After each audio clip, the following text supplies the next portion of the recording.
দেশের বাইরে আমার কোনো ঠিকানা নেই, এটাই হলো আমার ঠিকানা। এই দেশ, এই দেশের মাটি, মানুষই আমার সবকিছু। একজন সাধারণ গৃহবধূ থেকে রাজনীতিতে যোগ দিয়ে দীর্ঘ সংগ্রাম ও ত্যাগের মাধ্যমে আপসহীন নেতৃত্বে পরিণত হয়েছিলেন বেগম খালেদা জিয়া। তিনবারের সাবেক এই প্রধানমন্ত্রী ৩০ ডিসেম্বর ভোরে রাজধানীর এভারকেয়ার হাসপাতালে চিকিৎসাধীন অবস্থায় শেষ নিঃশ্বাস ত্যাগ করেছেন। তার মৃত্যুর মধ্যে দিয়ে বাংলাদেশের রাজনীতির একটি দীর্ঘ ও বর্ণাঢ্য অধ্যায়ের অবসান ঘটল। ১৯৮১ সালের ৩০ মে রাষ্ট্রপতি জিয়াউর রহমান নিহত হওয়ার সময় তিনি ছিলেন নিতান্তই এক গৃহবধূ।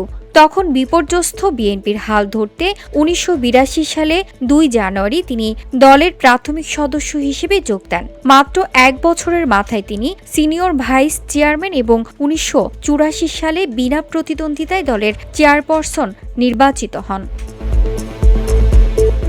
দলের দায়িত্ব নেয়ার পরেই তিনি এরশাদের স্বৈরাশাসনের বিরুদ্ধে আপসহীন আন্দোলন গড়ে তোলেন।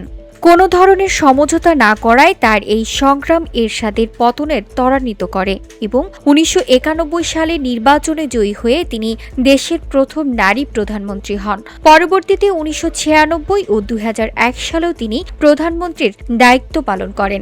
নির্বাচনী ইতিহাসে তার একটি অনন্য রেকর্ড রয়েছে। তিনি ৫টি সংসদ নির্বাচনে ২৩টি আসনে প্রতিদ্বন্দ্বিতা করে সবকটিতেই জয়ী হয়েছেন।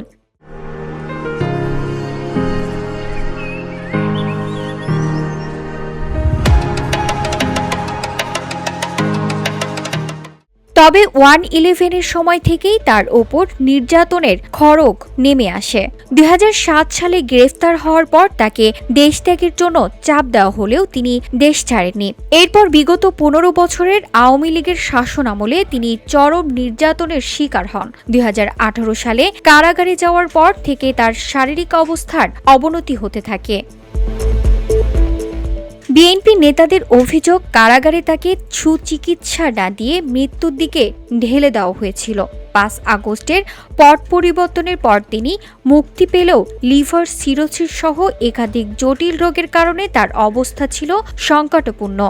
ফাঁসিবাদী হাসিনার ব্যক্তিগত প্রতিহিংসার শিকার হয়ে মিথ্যা মামলায় ২০১৮ সালের ৮ ফেব্রুয়ারি থেকে ২ বছরের বেশি সময় অন্ধকার কারাগারে আবদ্ধ থাকার সময় উপযুক্ত চিকিৎসার অভাবে দেশনেত্রী দারুণভাবে অসুস্থ হয়ে পড়েন। সমগ্র দেশবাসী সাক্ষী। পায়ে হেঁটে তিনি কারাগারে প্রবেশ করেছিলেন, কিন্তু নির্জন কারাগার থেকে তিনি বের হলেন চরম অসুস্থতা নিয়ে। দেশ বিদেশের চিকিৎসকদের মতে পরবর্তীতে গৃহবন্দিত্বের ৪ বছর তাকে বিদেশে চিকিৎসার সুযোগ না দেওয়ার কারণেই তার অসুস্থতা বৃদ্ধি পেয়েছে এবং তার ফলশ্রুতিতে অবশেষে তাকে মৃত্যুর কাছে হার মানতে হলো। আইনের প্রতি শ্রদ্ধাশীল এই নেত্রী শেষ জীবন পর্যন্ত আইনি লড়াই চালিয়ে গেছেন। গত ৬ আগস্ট সাজা মওকুফ এবং পরবর্তীতে চ্যারিটেবল ট্রাস্ট মামলায় খালাস পেলেও তার শারীরিক অবস্থার আর উন্নতি হয়নি।